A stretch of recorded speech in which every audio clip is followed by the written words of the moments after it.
Graça e paz, que o Senhor nos conduza através da sua palavra e do seu Espírito a mais perto dele nessa noite. Eu assisti o programa do Datena. Você já viu o programa do Datena, não? Então, lá no programa do Datena estava aparecendo um criminoso. O camarada fez um crime. E ele foi apresentado pela polícia ali, câmeras.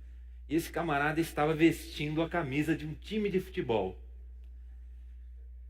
E ele estava representando o time, certamente. Não é isso?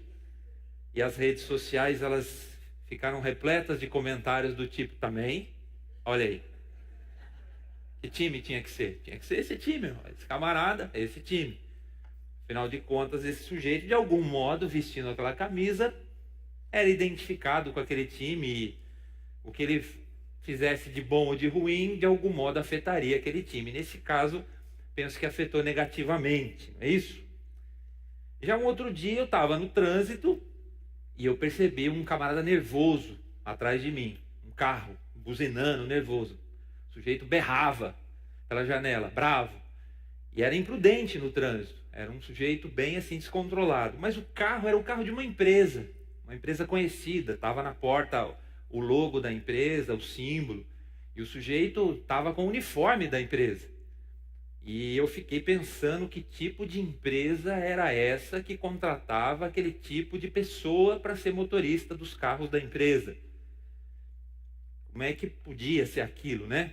Até fiquei pensando, se eu consumir algum produto daquela empresa, pensei, acho que não vou comprar mais, porque vai que os outros funcionários sejam assim descontrolados, e a hora que eles vão fazer lá o alimento, por exemplo, eles fazem um descontrole desse, e eu estou sendo afetado, né? A verdade é que aquele motorista nervoso, descontrolado e mal comportado no trânsito, ele representava aquela empresa, porque ele estava com o uniforme da empresa, ele estava com o carro da empresa. Não tinha nenhum jeito daquele sujeito dizer, sou eu, não é a minha empresa, né? Era ele, e ele era em nome daquela organização, porque aquele carro era da organização, ele estava vinculado, não tem como desvincular, não é isso? Por falar em funcionário, outro dia eu vi nas redes sociais um funcionário de uma empresa falando muito mal da empresa. Então a pessoa estava, como dizemos, descendo a lenha na empresa, né? Falava mal do chefe dele, falava mal da empresa que ele trabalhava, reclamava de tudo, e criticava e colocava adjetivos negativos, e em rede social, assim. E o outro concordava, então formou lá um grupo de mal falar sobre a empresa. Eu fiquei pensando, puxa vida, né? Um camarada, a comida que ele come veio do prato provido por aquela organização que paga o salário dele, não é isso? Segunda coisa, ele não foi obrigado a trabalhar ali. Não é regime de escravidão. Ele poderia não trabalhar ali. Agora ele fica ali, e ele fala mal dali, e ele azeda o comportamento dos outros acerca daquele lugar. E ele representa aquela organização, né? Eu percebo que é uma pessoa relevante naquela organização, não era um qualquer. Então, afinal de contas, aquelas palavras, elas me davam um mal-estar acerca daquela pessoa, mas principalmente acerca daquela organização. Porque eu fiquei pensando, que tipo de organização mantém esse tipo de funcionário, né? Que tipo de organização tolera esse tipo de gente que se comporta de maneira tão negativa, tão azeda, tão descontrolada e publicamente, né? Não estou falando aqui de uma conversa para um amigo, de um desabafo, estamos falando assim de um manifesto, né? Uma manifestação pública de desacordo e de desgosto. E eu fiquei pensando, poxa, que empresa deve ser ruim essa empresa, né? Porque tolerar esse tipo de gente, tolerar esse tipo de afronta, afinal de contas, o que aquela pessoa escrevia no Facebook, falando da onde ele trabalhava, de certo modo representava onde ele trabalhava. Não tem como separar, não é? Não tem como dizer, olha, eu é que estou dizendo, o funcionário é outro. Não, ele é uma coisa só. Aí me lembrei também que eu tive uma aluna, certa vez, uma aluna muito interessante, uma jovem, muito inteligente, muito agradável, simples, boa no trato, mas ela era neta de um político muito famoso no Brasil. E um desses políticos que as pessoas não gostam, um desses políticos muito controversos, um desses políticos que Se você falar o nome dele, as pessoas principalmente aqui no Sudeste, fazem careta e fazem, adjetivam negativamente. E eu me lembro que essa menina era uma menina tranquila, na dela, ela nunca alardeou o sobrenome dela para ganhar favor, nada disso. Muito pelo contrário, eu percebia que ela fazia questão de ser assim, anônima o quanto fosse possível, mas não tinha jeito, falava o nome dela, falava o sobrenome dela, as pessoas já faziam julgamento sobre ela. Ela carregava o peso da família dela, ela carregava os erros, as controvérsias do avô, da tia, do pai. Não foi ela necessariamente que fez aquilo, mas aquele sobrenome trazia representatividade, trazia vínculo, não tinha como desassociar. Talvez ela não devesse ser tratada certamente pelo sobrenome, mas as pessoas não conseguem. As pessoas não conseguem olhar para aquele sobrenome, saber quem ela era e não fazer uma piadinha, fazer um julgamento, fazer uma depreciação, porque afinal de contas nós representamos o nosso sobrenome, não tem jeito, não é isso? Nós carregamos o nosso sobrenome, aquilo que os nossos parentes fazem de bom a gente carrega e as pessoas gostam mais da gente. Aquilo que eles fazem de ruim a gente carrega, elas gostam menos da gente. Aquilo que a gente faz de bom agrega valor ao sobrenome, aquilo que a gente faz de ruim lameia o sobrenome. E a gente não consegue dizer, deixa meu pai de fora disso. A gente até tenta, mas não consegue, as pessoas não fazem essa distinção. Então, afinal de contas, coitada, a menina, ela carregava o drama de ser neta de uma pessoa que alguns julgavam ou julgam uma pessoa que não era boa, não é isso? Nesses dias mesmo, nós vimos na mídia uma notícia bem triste. Uma famosa cantora gospel foi gravada numa cena de consumo de droga. Ela foi gravada pelo namorado e ela gritava e falava palavrão porque ela queria comprar maconha e o namorado não queria deixar. E é uma cantora famosa, uma cantora midiática, uma cantora que nós ouvimos, nós gostamos. E foi uma decepção, né? O mundo ficou abalado. Ela enlameou a igreja dela. A igreja dela não tinha nada com isso, essa é a verdade. Mas a gente disse, essa é a cantora tal da igreja tal. E aí a gente tem um certo nojinho e fala, como é que esse tipo de igreja mantém esse tipo de membro? Né? Como é que esse tipo de comunidade aceita esse tipo de postura?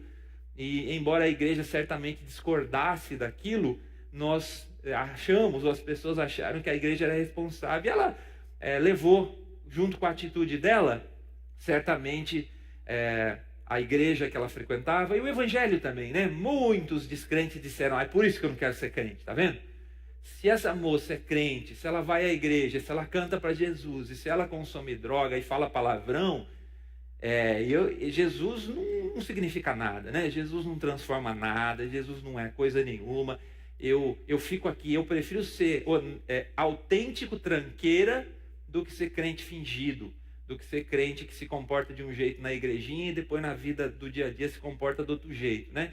E infelizmente essa moça, ela levou julgamento sobre a igreja, ela levou julgamento sobre a comunidade dos crentes, sobre o evangelho, sobre o reino de Deus. E mesmo que ela não desejasse isso, né? Se nós perguntássemos para ela, ela diria, é minha vida, é problema meu, minha igreja não tem nada com isso, Jesus não tem nada com isso, sou eu, mas não é verdade. Todos esses casos que eu tratei aqui, poderia tratar de muitos outros exemplos, tem uma coisa em comum. E a coisa em comum é, nenhuma atitude sua lhe pertence exclusivamente. Sinto dizer isso para você. Você não tem direitos para fazer o que você quer, achando que isso é só sobre a sua vida. Porque tudo o que você faz carrega representatividade. Você sempre vai representar alguém. Você representa a sua empresa, você representa o seu sobrenome, você representa a sua igreja, você representa a sua profissão, você representa o seu bairro. Não existe possibilidade de você atuar autonomamente. Eu sei que quando a gente faz as coisas, e inclusive as coisas que nós sabemos que são erradas, a gente se acha no direito de dizer que é só uma escolha nossa.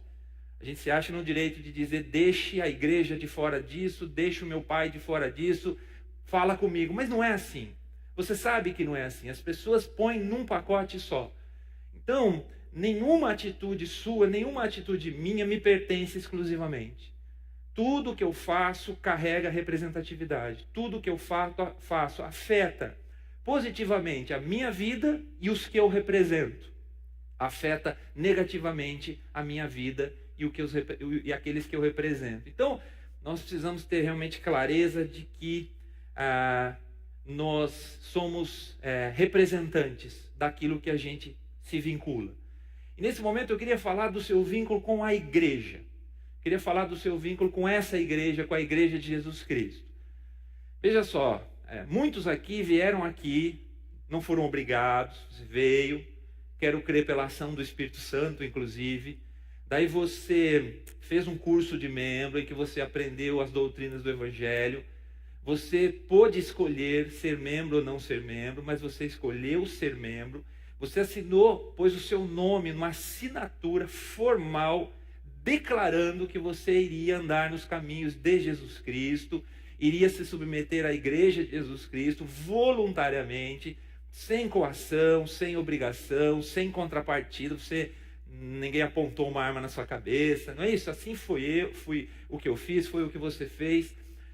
Mas aí algumas pessoas, elas se comportam da segunda ao sábado, lá fora, de uma maneira horrorosa, que enlameia o nome da igreja de Cristo, enlameia o nome dessa igreja. E essas pessoas, elas acham que elas se separam, elas acham que não tem nada a ver eu ser membro dessa igreja e eu fazer o que eu quero lá fora. E o que eu queria contar para você nessa noite, olhando a palavra de Deus, é que essa separação não existe. Você se comporta lá fora, você carrega o nome desta igreja. Se você se comporta bem, você abençoa as pessoas e enaltece o nome dessa igreja, porque você é desta igreja, porque você quis ser desta igreja. Se você se comporta mal, se eu me comporto mal, eu atrapalho o testemunho desta igreja. E você quis e eu quis ser membro.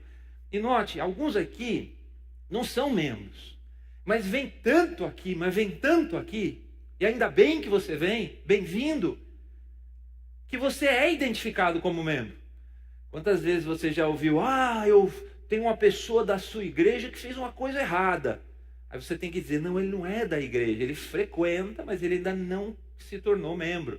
Quer dizer, a igreja ainda não tem como intervir na vida dele de maneira mais ativa, como se ele fosse um irmão, porque ele não escolheu ainda ser parte. Mas mesmo assim as pessoas não entendem. Elas falam, mas ele vai na sua igreja, não vai? Ele vai todo domingo na sua igreja. Ele fala para a mulher dele que vai à igreja, ele vai lá. E ele faz desonestidade, ele conta mentira, e ele maltrata a família, enfim, ele é nervosinho. Então ele é da sua igreja, a sua igreja é ruim. Se a sua igreja aceita esse tipo de gente, e eu insisto que melhor vir e ser transformado pelo Espírito Santo do que não vir. Mas afinal de contas, você representa essa igreja. Você representa essa igreja. Eu represento a igreja do pastor Gessé. Não, essa igreja não é do pastor Gessé. Esta igreja não é do pastor Gessé. Essa igreja é daquele menininho ali. Esse menininho bonitinho aqui que eu estou vendo. Essa igreja é daquela twin maquiada ali. Bonitinha. Essa igreja é daquele jovem ali, não tão bonito. Jovem, ali. É dele. Essa igreja é daquele adulto, ali. É daquela senhora ali. Essa igreja é minha. Essa igreja é sua. Quando você apronta lá fora e carrega o nome dessa igreja, é todo mundo aqui que entra no seu rolo. Essa igreja é minha. Essa igreja é sua. Essa igreja lhe representa. Se ela não é a melhor igreja do mundo, ela é a minha, a sua igreja. Inclusive, se houver lugar melhor, que eu e você achemos esse lugar melhor para cultuarmos a Deus. Mas enquanto nós escolhemos ficar aqui, esta é a nossa igreja. Mas ela é mais do que minha igreja, ela é mais do que sua igreja, ela é a igreja de Jesus Cristo, o Senhor. Ela é a igreja que Cristo fez. Essa e tantas outras são igrejas dele, que ele deu a vida por ela, que ele deu o sangue por ela, que ele sofreu por ela, que ele se entregou por ela, que ele morreu por ela, que ele a amou como um marido ama uma esposa. E assim a palavra de Deus fala sobre o tratamento de Deus com a igreja. E nós, quando nos comportamos de maneira desonrosa, de maneira pouco correta ou incorreta, lá no dia a dia, e as pessoas identificam a nossa ação com a igreja, elas identificam a igreja de Jesus Cristo. E elas vão se desaproximando do evangelho por causa do que eu e você fizemos. Elas vão não desejando Jesus Cristo por causa do que eu e você fizemos. Ou vão se aproximando pela ação do Espírito Santo por causa do que eu e você fizemos de bom. Então você precisa entender que quando você se comporta lá na sua família, quando você se comporta lá no trabalho, quando você se comporta na escola, você está carregando o nome de Jesus Cristo. Você está carregando o nome de cristão. Você está carregando a história do evangelho. Você está carregando essa cruz. Você está carregando aquele sacrifício. E as coisas que você faz ou aproximam as pessoas de Deus, ou glorificam o nome de Deus, ou fazem as pessoas não desejar a Deus e enlameiam o nome de Deus. Então eu preciso que você entenda que você tem muita responsabilidade se você escolhe ser membro dessa igreja ou de qualquer igreja de Jesus Cristo, ou mesmo se você frequenta aqui com certa regularidade, a ponto de ser identificado. E essa responsabilidade é que você representa o reino de Deus. Você representa o reino de Deus. Na segunda-feira, até a véspera do culto, fora daquelas portas, você é um representante da igreja de Jesus Cristo, do nome de Cristo, do reino de Deus. O que você faz lá fora? O que eu faço lá fora? Tem aproximado as pessoas de Deus ou tem desaproximado as pessoas de Deus? Você é um instrumento de Deus para glória dele na manifestação ordinária do dia a dia? Ou você acha que você pode tomar tempo de cristão durante esse pequeno período da igreja e fazer o que é lá fora? Você representa o reino de Deus e você está edificando ou destruindo o reino de Deus no seu dia a dia. Então, convido você a abrir a sua Bíblia, então, na primeira carta de João, no capítulo 2, no verso 4, tá bom? Primeira carta de João, no capítulo 2, no verso 4. Nós vamos ler aqui 3 versículos e vamos focar na palavra, né? Fique no texto, fique na palavra. Certifique-se de que é a palavra. E nós vamos olhar a palavra, então, nessa primeira carta escrita, então, por João, no capítulo 2.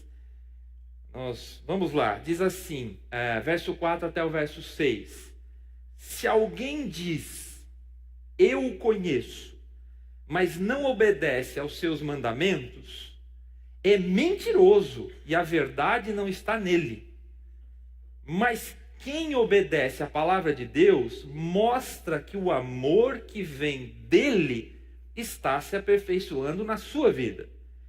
Desse modo, sabemos que estamos nele.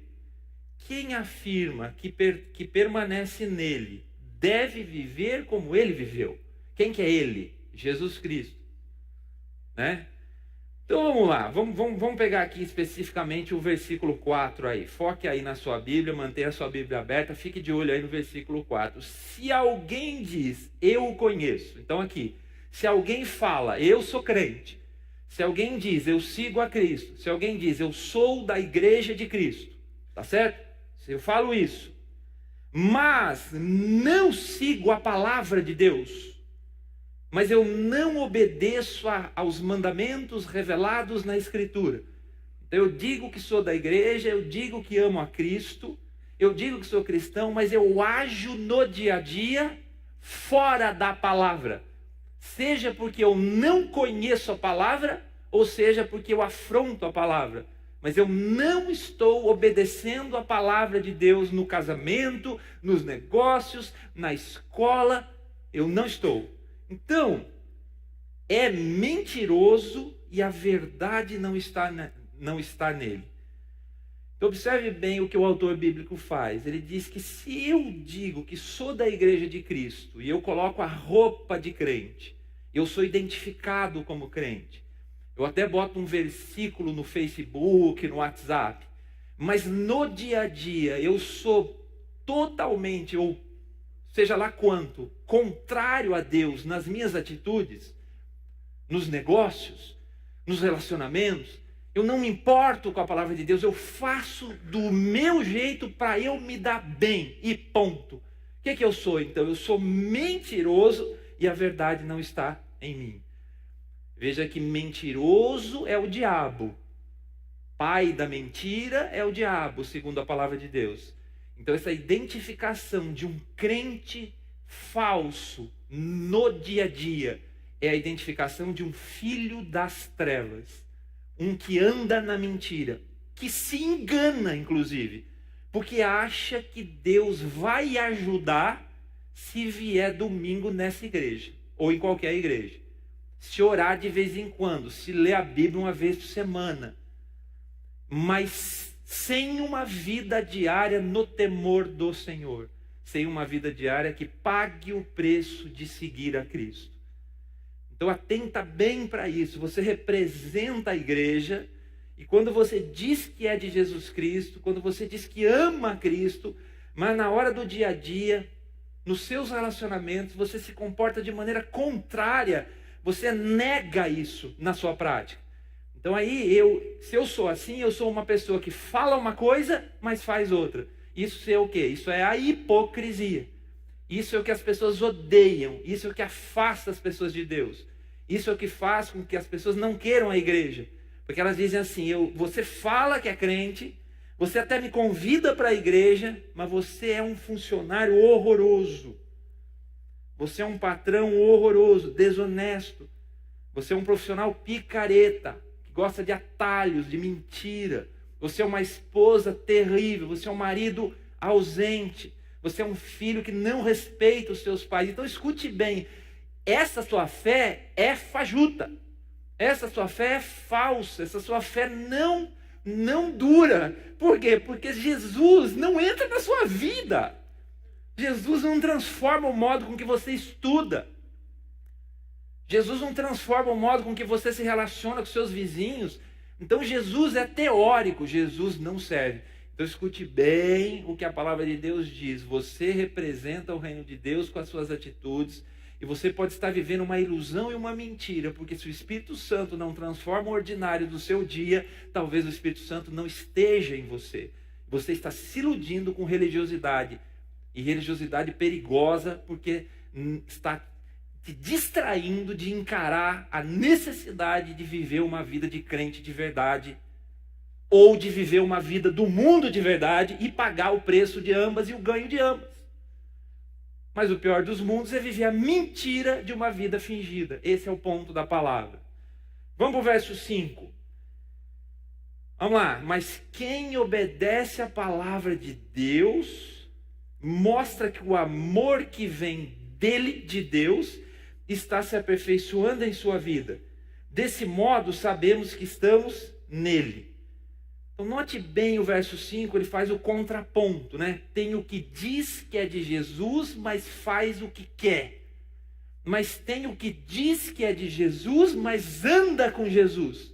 Mesmo caindo e levantando, mas frutificando a vida cristã, no dia a dia. E é interessante, se você observar bem, que o verso faz uma ligação dizendo, se você obedece a palavra de Deus no dia a dia, as pessoas veem Deus em você. As pessoas vão perceber que isso não é humano, que nenhum ser humano seria desse jeito naturalmente. E de que há uma ação sobrenatural na sua vida que lhe faz ser diferente, que lhe faz ser um aluno diferente, que lhe faz ser um empresário diferente, uma esposa diferente, um filho diferente, um vizinho diferente. O texto diz que Deus vai ser demonstrado, vai ser visualizado, vai ser visto quando você cumprir a palavra de Deus e as pessoas chegarem à conclusão de que esta vida é uma vida diferente. Eu quero isso para mim. Eu não tenho força para ser um marido decente. mas esse vizinho é um marido decente. Há uma coisa sobrenatural ali. E você vai dizer que é Jesus Cristo atuando na sua vida de marido, em meio às suas imperfeições. E as pessoas vão se aproximar do Deus que transforma. Então, quando você representa o reino de Deus, quando você vai à vida regular, nenhum de nós vai conseguir desempenho por si mesmo. Ou é o Espírito Santo produzindo em mim vida de santidade, vida de obediência, vida de temor, vida de adoração, no ordinário do dia a dia, na vida comum, ou eu não vou conseguir sozinho. E quando o Espírito Santo produzir isso como fruto, símbolo, sinal da sua salvação, as pessoas haverão de enxergar e de ter acesso à graça transformadora. Veja o que Deus fez na minha vida. Veja o meu trabalho. O que Deus fez na minha vida. Veja como eu trato a minha esposa. O que Deus faz na minha vida. Veja como eu trato os meus pais. O que eu tenho vontade de fazer por mim, eu te falo. Mas o que eu faço é a ação do Espírito Santo movendo em mim. Então você vai representar o reino de Deus ou para impactar negativamente, afastar as pessoas de Deus, porque elas vão achar que Deus não é suficiente para transformar você, porque você vive longe de Deus, eu vivo longe de Deus.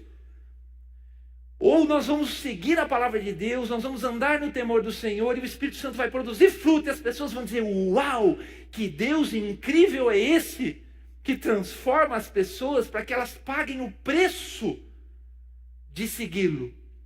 E elas são diferentes, elas são luz, elas são sal, elas são outra coisa. Então, o verso 5 nos mostra que nós demonstramos o agir de Deus no nosso dia a dia, no ordinário do nosso dia a dia.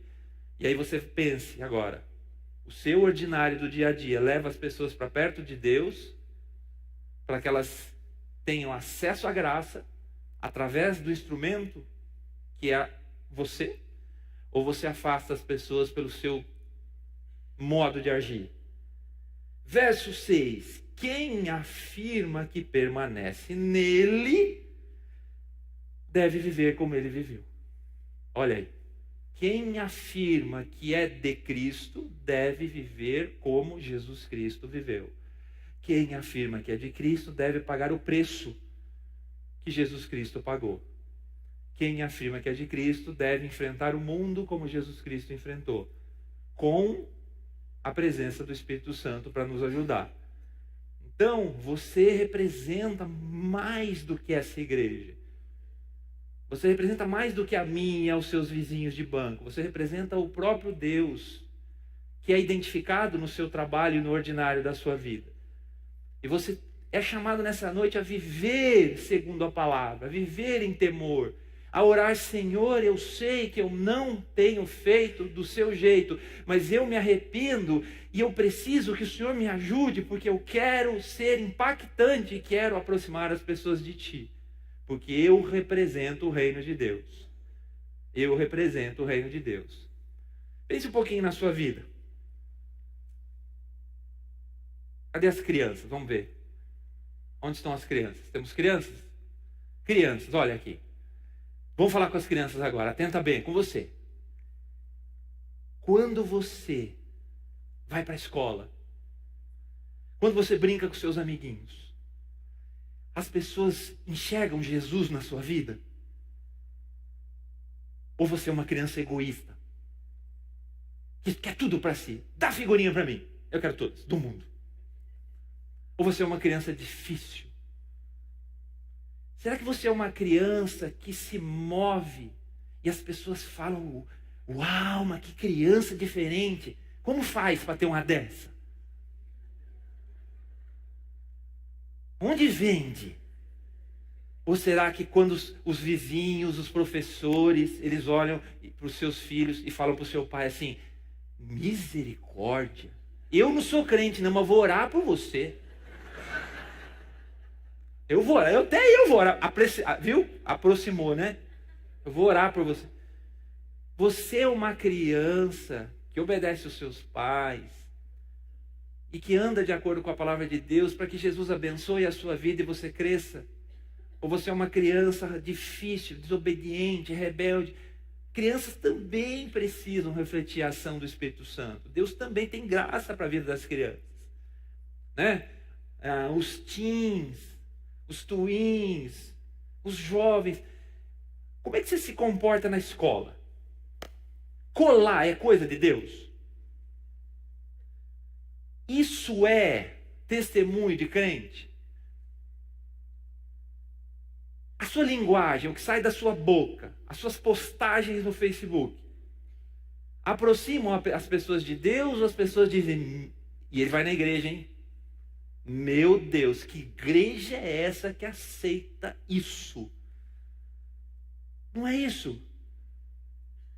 A forma com que você fala, a forma com que você age, a forma com que você esbraveja, sendo jovem, a forma com que você trata as meninas, os meninos, os adultos, as pessoas mais velhas. Os outros que olham, eles falam assim, que adolescente diferente. É adolescente. Não é adulto. Tem limitações de adolescente, mas é um adolescente na graça. Um adolescente impactado, um adolescente preocupado com o reino. É um adolescente que ora, que busca a presença de Deus. Então é um adolescente que está sendo transformado e usado. Quando o professor olha e diz assim, esse menino, essa menina é diferente. É diferente. Na hora que você estuda, você faz esforço para ser excelente e refletir a excelência de Deus? Ou é preguiçoso? É estudante preguiçoso, que o colega incrédulo tira mais nota porque estuda mais. E olha para você e diz, se Deus não ajuda nem você a ser o mínimo de esforçado nas coisas que Ele deu, melhor eu ser tranqueira. O esforço não é o resultado, não é se tira 10, se tira 5, é o esforço. Olhem para mim e vejam, eu estou me esforçando. Por quê? Porque foi Deus que me deu essa escola. Foi Deus que me deu essa oportunidade. Então eu vou fazer o meu melhor para a glória dele. E assim, ilumina aquela sala de gente perdida ou não? Jovens, trabalhadores.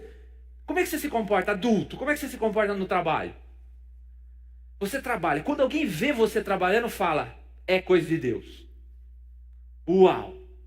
Essa dedicação, essa excelência, essa seriedade, essa fidelidade é fruto, não é de um ser humano, é um negócio estranho, não é possível. A empresa é ruim, o salário é ruim, o patrão é ruim, e ele continua se dedicando porque diz que é por um Jesus. Eu quero conhecer esse Jesus que move e transforma e dá sentido para o ruim da vida. Como é que você se comporta no trabalho? Seu trabalho é excelente? Você está esperando o dia do patrão ser justo? Como é que é isso? Você reflete Jesus, você representa a igreja. Quando alguém olha você no seu trabalho lá, na honestidade, no dia a dia, fala, essa igreja é boa, porque o pessoal lá é honesto. Ou fala, Deus me livre dessa igreja. Isso aí, primeiro eu não sei como é que aceita esse tipo de gente. Depois eu não sei como é que esse tipo de gente, o que esse tipo de gente vai fazer lá. Alguém está enganando alguém, né? Porque só mente, só atalha, só apela para levar vantagem. Só inventa história. Não trabalha. E fala de Jesus e canta hino? Não. Patrões. Você é um patrão que aproxima os seus funcionários de Jesus Cristo pela sua prática? Ou você é uma pessoa desonesta, que toma atalhos, que conta história, que explora o outro. E vem para a igreja dar dízimo, da exploração do outro, da enganação do outro. Venha para a igreja dar o dízimo, mas lave o dízimo no sangue de Jesus e seja uma pessoa que respeite as pessoas, que valorize as pessoas, que honre as pessoas, que cumpra a regra, que pague os impostos, que respeite as autoridades ou não. A sua atitude como empresário impacta as pessoas. Eu digo para você, tem gente que não quer ser crente jamais, porque teve um patrão crente. Não é pelo sal que incomodou, a luz que incomodou, é pela atitude ruim de ser uma pessoa enrolada e difícil, grosseira, de ser um senhor de escravo, de ser explorador. Mas tem gente que veio para essa igreja porque foi abençoado por patrões que, mesmo na luta de ter uma organização num país como o Brasil, refletem a ação do Espírito Santo e o esforço do Espírito Santo de fazê-las pessoas melhores para a glória de Deus. Se a sua esposa escolhesse amar a Deus pelo modo com que você a trata, ela amaria a Deus ou correria de Deus, identificando Cristo em você? Se o seu marido tivesse que se aproximar da igreja de Cristo pela forma com que você é esposa, ele viria para essa igreja ou ele correria dessa igreja? Você representa o reino de Deus na sua família. Você representa o reino de Deus na festa do final de ano da família, no jeito que você fala, na música que você ouve. Você escolheu vir aqui. E queira Deus por ação sobrenatural do Espírito Santo. Você não foi obrigado. Mas você tem que entender que você sai daqui carregando a marca daquele que deu a vida por você na cruz. E que quer que você viva de modo conforme a palavra dele e reflita e impacte as pessoas. Os seus relacionamentos na família. Não quer dizer que não vai errar, não quer dizer que não vai cair, quer dizer que vai levantar, vai pedir desculpa, vai se arrepender e vai dar o próximo passo. E todos olharão e dirão, ela está sendo transformado, porque só Deus faz isso no ser humano, não é humano isso. Seu tratamento na sua família apresenta Cristo em você? Ou seu relacionamento na sua família afasta as pessoas de Cristo em você, por você? Simples assim. Em meio à nossa limitação, o Espírito Santo age. E ele agindo, as pessoas serão impactadas pela luz. Em meio à ausência do Espírito Santo, o diabo age. Ele vai agir na minha vida e na sua vida e vai afastar as pessoas de Deus. Você representa o reino de Deus. Você representa o reino de Deus. E que o Espírito Santo, ao meu coração e ao seu coração nessa noite, produza incômodo e movimento, para que você represente bem o reino de Deus onde Deus lhe colocou. Represente bem a igreja de Cristo onde Cristo lhe colocou. E se assim o Espírito Santo fizer, quem sabe você impacte muitos. E Deus seja glorificado na sua vida. E Deus abençoe outras vidas quando você sair por aquela porta para ser representante do reino de Jesus Cristo e desta igreja aonde o Senhor lhe colocou. Vamos orar? Eu queria convidar você a tomar um instante de oração, colocar a sua vida diante de Deus, pedir que o Espírito Santo lhe abra os olhos e te ajude a julgar o seu procedimento. Pedir que o Espírito Santo lhe dê coragem para pagar o preço de seguir a Cristo. Pedir que o Espírito Santo não permita que você saia por aquela porta sem ouvir a voz da palavra e do Espírito que quer levá-lo para mais perto dele. Que o Senhor nos abra os olhos do coração, do entendimento. Que o Senhor nos incomode. Que o Senhor nos mova. Que o Senhor nos perdoe. E que o Senhor nos carregue para dias de impacto em seu nome e para a sua glória.